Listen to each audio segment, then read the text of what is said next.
Thanks again for having me, John. Really great to be here. My name is Paula Santamaria, and I am the Chief of Staff to the Global Head of Displays and Accessories at HP Inc. Paula, thank you so much for finding time to join us on the Ivy podcast today. Can you tell us a little bit more about your background? Where do you come from, and what has been your journey so far? For sure. So long story short, I was born and raised in Bogota, Colombia, and moved to the United States when I was 10 years old. My dad was doing documentaries in the war zones in Colombia, so we were actually threatened out and had to seek asylum in the United States. I know it's coming up in the news, so people are more familiar with asylum now than ever before. But we were some of the few people that were granted and started this new journey in the United States. But because of my immigration journey, I dreamt of becoming a lawyer my whole life. I thought that I was going to be able to help other people that were seeking asylum and, around human rights. I ended up going to the University of Houston and falling in love with public service. I Mhm. was on the pre-law track, but I participated in an internship program called CHIP, which gave us opportunities to go and intern in local politics and with local nonprofits. And up until that point, I didn't really understand local government. I didn't know what they did for people or how it worked. And I wasn't familiar with it because it doesn't work at all in Colombia. But thankfully, when I joined, I was at the Houston City Hall in the Mayor Pro Tem's office. And since I joined, I was one of the people that answered the phone and listened to the constituents' concerns and issues and looked for solutions. And it was incredible to me that, just that one phone call that a constituent had would allow us to help solve these huge issues that they were having. So I fell in love with public service. I was like, wow, we can really show up for people. We can really create a difference. And as I was toying with the idea of going to law school, a graduate school, one of my mentors at the University of Houston received a call from the Obama White House because that summer they ran this program to get more young people across the country to join politics. So what they did is that they reached out to various schools and got recommendations from professors and different elected officials across the country and invited about 75 of us to come and interview at the White House for a weekend. So never been to DC, jumped on a plane, went to go interview. And at that point, we had no idea who we were interviewing with. So you walk in and it was sort of like speed dating. They tell you, these are the people you're going to interview with. And we had 30 minutes to basically sell our profile to various agencies. And thankfully, I got lucky. I landed a job that weekend. 2 weeks later, graduated from college, moved to DC about 2 weeks after that, and spent about 3 years in DC as part of the Obama administration. I started at the National Endowment for the Arts, which was totally outside of my purview up until that point, but something special because both of my parents are artists. And I spent about a year there, worked on something called a Healing Arts Program, which was a partnership with the Department of Defense to help service members who will have traumatic brain injuries. And it was an incredible experience. And after that, as part of being an appointee, what they allow for you to do is to really explore different avenues of your interest. And at that point, I decided that I wanted to work closer to international development. So I ended up transitioning over to the Inter-American Development Bank. And that was also incredible because I was looking at loans and projects that were helping change infrastructure and countries in Latin America. And of course, being from Colombia, it was extremely relevant. Um, and after the change of the administrations, what I did is that I wanted to join the tech industry. I was very passionate about the level of innovation that I was able to see and witness when I was still working in politics for the in the tech industry. And I transitioned over to HP Inc. in 2017. Wow, what a journey. Tell us a little bit more about when you joined the Obama administration. At what point, what was the first time when you met President Obama at that time? Yeah, I mean, you are, as an appointee, you have a lot of opportunities to go to meetings at the White House, to join events. I mean, this is of course pre-COVID, right? So you were able to go and have parties on the South Lawn and see the president, first lady, vice president, everyone speak. But after being there for about a year, I had this incredible opportunity because I was chosen as one of the top new 5 appointees that came in through the program that I mentioned. And I actually had a one-on-one with President Obama in the Oval Office, Wow. which was the most insane experience of my life. Uh-huh. We're supposed to get married this weekend, but up until now, that has been the highlight of my life. And it was just incredible, right? Because you're in DC and you see these people, but to have that opportunity to be one-on-one with the most important person in the world, and for him to give you his undivided attention, Mhm. was the most incredible experience. I'm walking into the office and I'm like, there are so many things going on in the world. Like, what could possibly be in his mind? But for the time that I was in there, Mhm. he was talking to me about me and thanking me for my service, which Mhm. I just couldn't even wrap my mind around. I'm shaking the whole time. I think I'm gonna pass out. But it was the most incredible experience. Wow, that is so cool. What an experience. Man, kudos to you going through this and, competing with so many people for that particular opportunity and then coming out on top. So that's, it's a big, big accomplishment. I'm pretty sure you're very proud of that. That's amazing. Thank you. And then, so that's quite a change. You go from public sector and then you transition over to tech to, joining HP. Um, can you, so from your current role perspective as a chief of staff at HP, for those who are not very familiar with that particular role or what falls under the purview of chief of staff, tell us a little bit more about that experience, about those responsibilities. Sure. And so, of course, coming from government, you always heard the term chief of staff. You know that that's supposed to be the right-hand person to whoever the principal is. And so, when I first joined HP, I was working for a chief of staff in the engineering organization.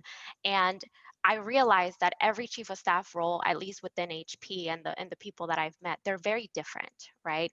It all depends on the organization and the principal that you're working for. But in my case, for example, I focus a lot on the people experience, right? So it's almost like a mini internal HR, Mhm. and the other half is financials and operational processes, right? So I always tell the team that I'm here to try to make their lives easier. So I'll work on anything from, you know, people need we need a different site. We're working on moving things around, right? But it could also be the shift to working from home.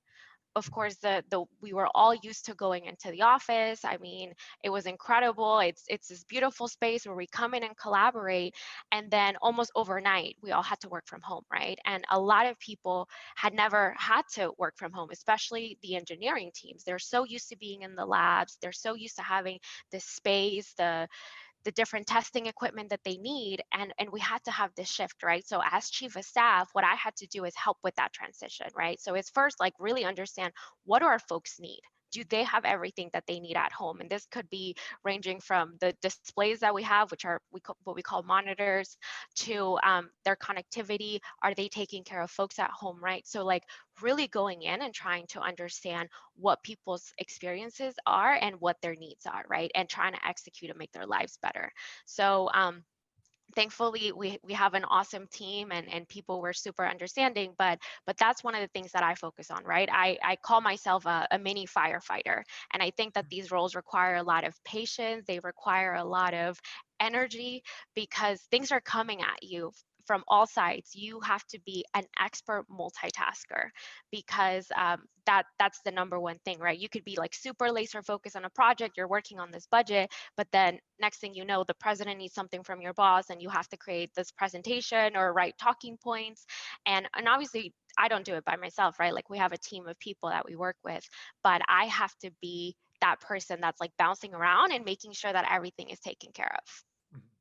Wow, that's really interesting. And sounds like, like you said, the mini firefighter that you're responsible at one point for HR processes, and then you have to switch gears, almost put on your financial or even an accounting hat on. And so Absolutely. that's pretty exciting. And I'm pretty sure that keeps things very challenging and at the same time rewarding, because you get an opportunity to impact different teams, different employees, and different types of, whatever that is your organization is working on. So Yeah. that's very cool. From HP as an organization, I'm pretty sure there's a lot of emphasis on building and fostering that culture of innovation, and it's something it's a topic that that I'm very excited about. I host webinars, executive roundtables on that particular topic alone. So I like to spend some time with a lot of my guests on the podcast talking about this. So can you tell us a little bit more, of course, to the extent that you can share, that's kind of that innovation cycle almost that you guys go through as a team, or even individually, and then you come together as a group evaluating ideas, what to invest in and how to choose particular projects. Just curious, what does that look like at your current organization?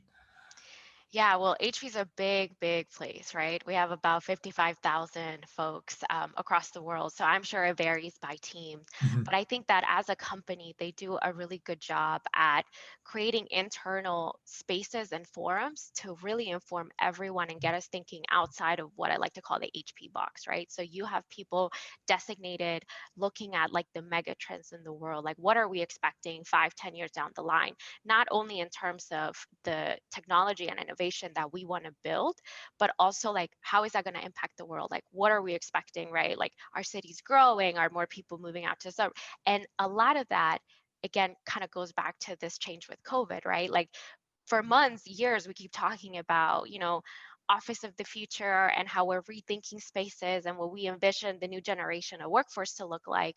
But now with COVID, I think it's disrupting a lot of that. So it's been interesting and really cool to watch HP pivot, right? And say, hey, we were looking at this before, but what about this? And I think from a team and individual perspective, like we all find inspiration in various places, right? And within our specific group being displays and accessories, it encapsulates a ton of different product lines, right? So you have people that are working on gaming displays and gaming products, right? So they're very deep into understanding what is the gaming sector going to look like? How has that changed because of COVID? Is that how people are collaborating now, right? So I've learned a ton about gaming just being in this role, which is really cool. But also just thinking about how people are working, how people are learning, and looking at whatever is offered internally, doing brainstorming sessions as a team, like design thinking type of sessions. But also beyond that is like getting the right newsletters, right? I'm sure you've read and talked about the hustle and things like that, where you're learning about these niche startups and trends. And so it's super interesting. But I'm sure I'm not alone in this. Most of us are always working, right? So I could be like, running outside, listening to a podcast, and then it's like, oh, this is really interesting. This is a trend for the future. So I think we all do it in different ways, but I think overall as a company, there are a lot of spaces and opportunities to learn what they're seeing, what the internal experts are seeing as like future thinking products and innovations. Right, right, right. Well, yeah, that's super cool. And just be in that position to learn, different even areas within the organization. I'm pretty sure Yeah. that's a unique opportunity to, like you said, you right now you're learning a lot about not only displays and monitors, but also like the gaming industry in general, Hmm. and going through that cycle of innovation almost, or experimentation, coming up with different Yeah, ideas and things that may impact the industry in general. I think that's super impactful. That's super cool. So that's very exciting. it's been So really fun. right now my team is actually shopping around for the monitors for all of our team members. So outside of this podcast, I can give you all the recommendations. I'll reach out to you for Yes. some ideas Yes, happy to about help. that. When we spoke briefly about kind of personal productivity and being, staying on top of things, not only from innovation standpoint, but with all of us shifting to a remote workforce, and that's a complete change for a lot of people. Um, Yeah. from your standpoint, what type of productivity hacks that you utilize on daily basis that help you stay organized, help you stay, on top of things, prioritize your tasks accordingly? What are the, share with us some tactics that working for you, and maybe you use that to help your team members.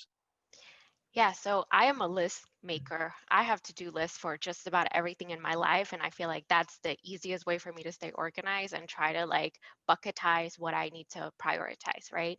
And so kind of going back to what I was saying on being an quote unquote expert multitasker, I'll share kind of this personal and professional um, dichotomy, or so to speak, that I dealt with in the last year, right? So I was transitioning into this new role as chief of staff. We were planning our wedding. We were moving into a house. I was applying to business school, so there were a multitude of things happening at once, right? So if I didn't stay organized and try to really create a process for myself, then I was going to drop the ball in something. So for me, it's always key. I know this is a little old school, but I always have a little notepad, right? I write notes for just about everything and then create a to-do list for myself. I put everything on my calendar. I even put personal stuff on my calendar just because like if it's not on my calendar, I will likely forget about it. Mhm. So for me, that's what I've been recommending for the entire team. I've been connecting with people and they're like, I'm really stressed. I can't seem to get my work done, even though I'm working more hours, right? Like this shift to virtual has completely blended our personal and professional lives, and it's really hard to like disconnect and find time for the things that you need to do, whether it's laundry or planning a wedding or etc., taking care of a loved one. So for me, it's been key to just block off my calendar. And that's what I tell people. I say, block off time during the day, block off time to go on a walk or meditate or whatever it is, or even just to answer emails. Like block off your calendar so that you can get yourself organized. And for most of the people that I've given that advice to, like it has helped. I know a lot of us try to keep things separate, personal and professional, but for me, if it's all in one place, that is the easiest way for me to stay organized. Right, right, right, right. No, I love that. I love that. And I myself, I live and breathe by the calendar as well, and the to-do list. One really cool thing that recently came about, because I spent a lot of time talking to a lot of executives, different companies, Fortune 500 to smaller startups, entrepreneurs, and I have multiple projects myself going on. And one time, a really good friend of mine, he mentioned this strategy, and it's nothing new. I've heard about that before, but he kind of created this acronym for himself. It's the acronym of OMA. OMA Mhm. is basically one major accomplishment. And Okay. what he follows is essentially, yes, we all have to-do lists. We all have these Mhm. great, list of things we have to task and categorize, cross off. But as we grow in a career, as we have our families, we have a lot of things going on, and it's very hard to stick to the entire all of the tasks that are on our to-do list.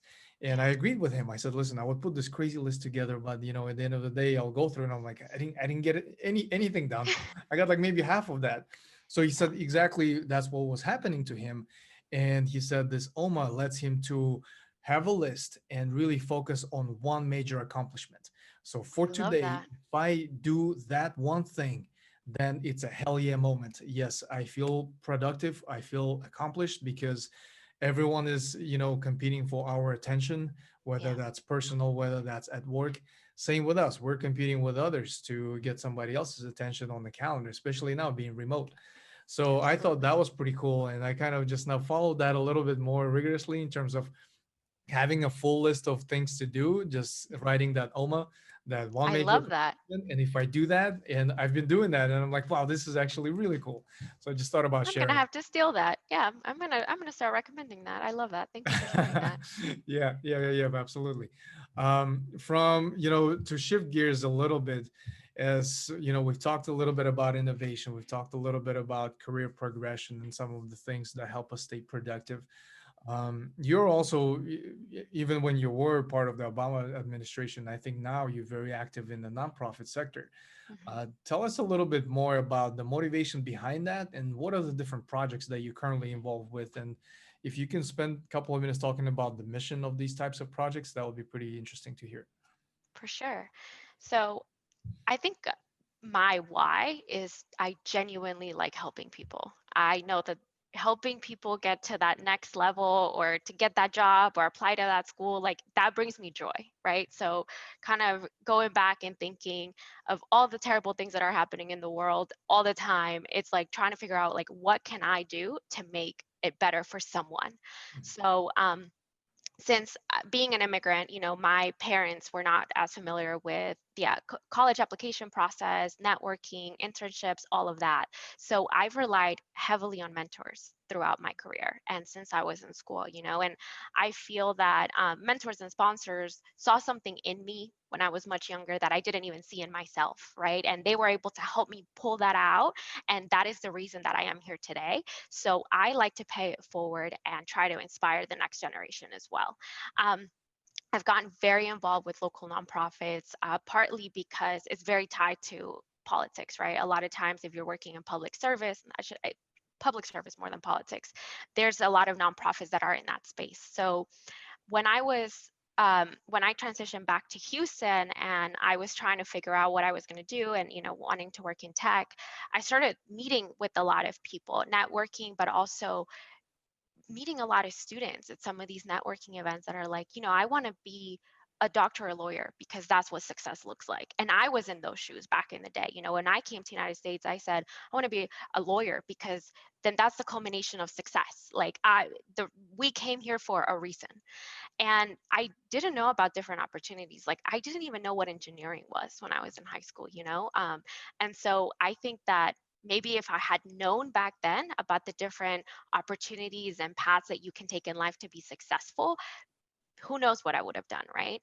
But I know for a lot of these students, especially low SES, low socioeconomic, but high performing students, there's a lot of them, right? And there are a lot of nonprofits here in Houston, like Emerge and Project Grad, that are specifically focused on helping first generation or low socioeconomic students get to that next level, right? So it's educating them into different opportunities and paths and giving them the toolkit of how to get to that next level, but then also helping teach them all the soft skills, right? Like how do you interview? What do you order in an interview? Those were things that I also didn't know when I was in college, believe it or not. And so I've gotten very involved, at a high level. I've helped coordinate, and I can touch on that a little bit more, partnerships between HP and local nonprofits so that we as a company can have a bigger impact in the local community. So I also helped start, we co-founded the Hispanic Latino Business Impact Network, which is an ERG. So they used to have ERGs, Hispanic ERGs before HP separated 5 years ago. But after that, there wasn't one in Houston. So when I came and joined, I said, hey, I want to join the Latino group. And they're like, there isn't one, but you can help start it, which I did. And it's now one of the largest on campus. But half of or we call it a two-prong approach, was half of it, of the focus was around giving back to community and also giving people internally at HP that want to volunteer, that want to help also educate the next, generation that's going to be in the workforce and beyond, give them an opportunity in the toolkit of how to become that mentor. So personally, I've been mentoring a ton of students like throughout the years, just like whether it's applying to school, getting jobs, now applying to business school. I've had a lot of people reach out, thanks to Lulu Curiel, who I know was also on your podcast. But just inspiring people and giving them the toolkits in order to be successful. Because a lot of times, if someone doesn't take that time to explain things to you, you just know that the opportunities are out there, right? So it's helping pull those skills and teach those folks how to get there. And that's what makes me passionate, and it's a huge part of my day-to-day job as well. Wow, that's so cool. I love that. I love those things. And me personally, myself, involved in quite a few organizations like this, very similar. One of them is the first generation, kind of the Harvard Alumni Association, that allows kind of Yes. these first gen students. Because I'm not even a first gen. I came even before my parents to this country.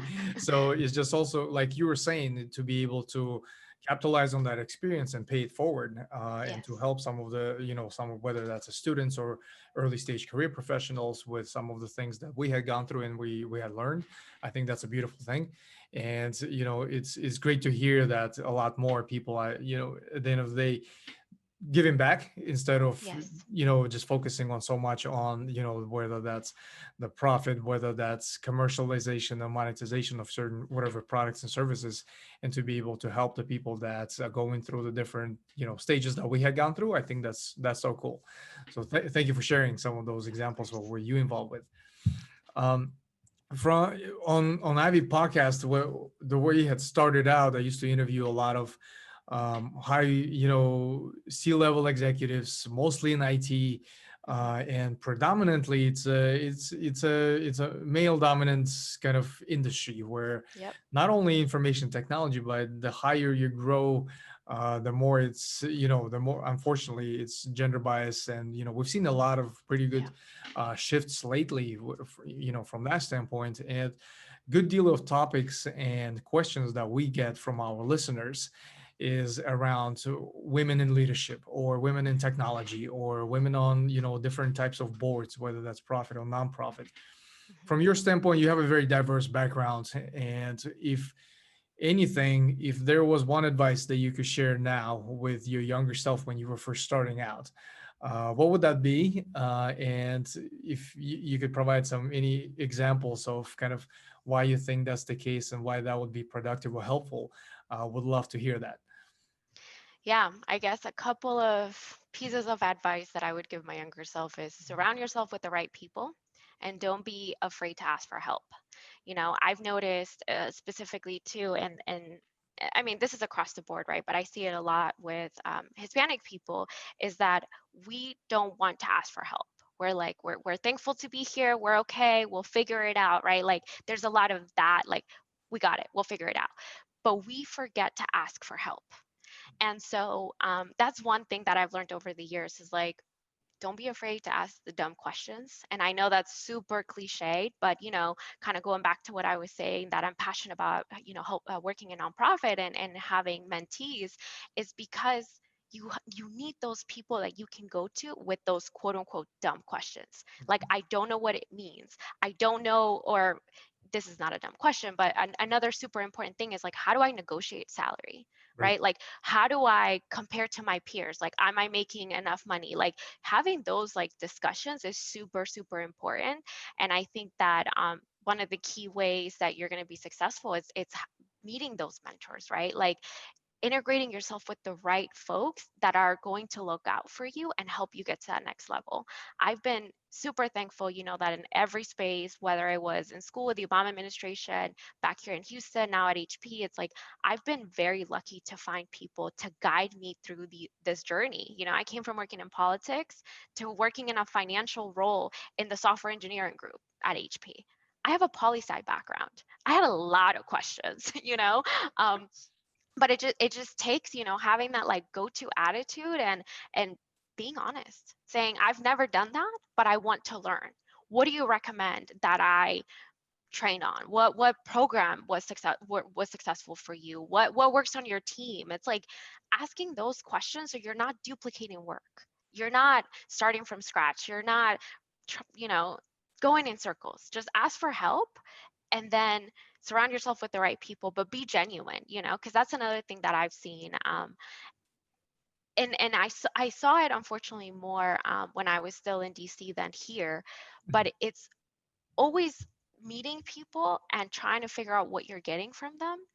It's like a super toxic thing that I saw a lot, especially with like early career folks. They go to these networking events and they try to figure out who's the most important person in the room and go introduce themselves to that one person because they think that's the key to success. And it's like, that's not genuine. That's not helpful for that person. That's not really helpful for you. Like, we all have to like level set our expectations and realize that most of the people we meet can teach us something valuable, and we are not in the business of using people. But unfortunately, I saw a lot of that, and I always give that level of advice to the people I'm mentoring. It's like, make those genuine connections. Like, don't use people. Don't think that, by introducing or reaching out to X person, like that's the key. Like, it's not.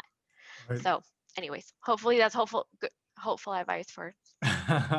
No, I think that's an outstanding advice. I love that. And, I follow that myself. At the end of the day, what you were talking about in the latter part of your recommendation, really building genuine, relationships with people. That's part of the mission. Part of the reason why I actually started this podcast is for me to be able to connect and build meaningful relationships with folks, and surrounding myself with the people who are better than me, who are smarter than me, and for me to be able to learn from them. I think that's such a, I always share that even with my own kids it's something that, to live by. And I love those recommendations that you share with us. Yeah. I'll Paula, add one more thing actually before do it, we move do on, if it. that's okay. Um, Making sure that you check your imposter syndrome. I've seen a lot of people, early career, a lot of women, a lot of people of color have that level of imposter syndrome. You won't apply to a job that you don't check all the boxes for. You you won't take these risks, and the science is there. It'll tell you that a lot of people that don't experience imposter syndrome, they're going for those roles that are completely outside of their qualifications, Right. and a lot of times they're getting them, right? Mhm. So I always recommend for people, it's like, check that imposter syndrome. Have people in your circle that can let you know when you are experiencing it, and also help you get through it, right? So I mean, even just last week, I was talking to a colleague, and she calls me, she's like, hey, I'm applying for this job, I'm really nervous, I don't think it's for me. And I said, you're just experiencing imposter syndrome, like, and I rattled off all these accomplishments that I know she's accomplished over the past couple of years, and I said, you've built this, you've Right. done this, not a lot of people can do that. So remind yourself of that when you're going into that interview, because everything you've done so far has been extremely valuable, etc., right? So you have people in your corner that are going to be there for you, and tell you those things. Hey, you're experiencing imposter syndrome, push past it. Okay, you're applying for this role, you can do 5 out of the 10 things really well. Be honest with yourself, but also go for it. Why not? The worst thing they can say is no. They might just say yes. They might like the fact that you have 5 of the skills, but for the next 5 you're going to be able to create something new and develop new skills and help the team and innovate, right? So a lot of things that we consider are negative are actually positive. And I know, even in the chief of staff role that I got, I was very honest with my boss from the beginning. It's like, I've never overseen a P&L, and especially as large as ours. She said, okay, that's a learning opportunity. Instead Mhm. of her being like, oh, you don't have this, bye. No, she's like, Mhm. I'm here to coach you, to help you learn how to run a business. And Mhm. those are the types of people that you want to work for. That's so cool. I love that recommendation. And, us being in IT staffing space, I deal with that all the time. When I get a Thank you. client that's looking for X and I get another candidate that's more of a Y, and they don't necessarily match up, but there is an opportunity. There is some type of, there are some points of connection, and those self-imposed limitations are very dangerous space to be in. Agreed. And like you said, you never know until that conversation actually does happen between, whether that's candidate and the hiring manager or whatever else the situation you may be in. It's, that imposter syndrome, those self-inflicted limitations, it can be very dangerous, very dangerous. So Yes, I love that additional recommendations. Thank you for thinking of that. of course. um, Paula, last but not least, what are you currently reading, and what is one book that you always recommend to others, and why is that? It's hard to choose just one. I don't know if this is happening to other people during the quarantine, but I've started a lot of different books. Yes. A Yes. lot of different ones, Happens and to all over everybody. it's so, I mean, if I show you my like coffee table, there are 3 books that I've started, right? But one that I recently finished is called Untamed by Glennon Doyle. I don't know if you've heard of it. It's great. It's like a feel good book, but it also really helps like check those biases and imposter syndrome that like you have internally, and like Uh-huh. overcoming them. So it's not necessarily like self-help or anything like that, but it's just a nice book to read during this time. Um, some of my favorite authors though, Junot Diaz, if you've heard of him, he Mhm. is Right. a Dominican author, from the Bronx, and I always recommend all of his books to everyone. Mhm. But one of my favorites is, it's by Gabriel Garcia Marquez, who is a Colombian author, and it's 100 Years of Solitude. It is this beautiful book about magical realism in Colombia, and it's just an incredible read. So if you guys haven't checked it out, it's one of those books that you literally escape to a new reality. So definitely recommend it for a lot of folks. That's cool. We'll make the titles of these books available in episode notes for our listeners. So thank you so much for sharing that. And in general, Paula, it was a short conversation, but I really enjoyed it. I learned quite a bit. So thank you for taking the time to share with us. Look forward to staying in touch with you, and perhaps we could do another episode, and in a period of time, to see how much have changed, how much have transpired. So really appreciate it. That would be awesome. Thank you so much for having me, John. Really, really appreciate it.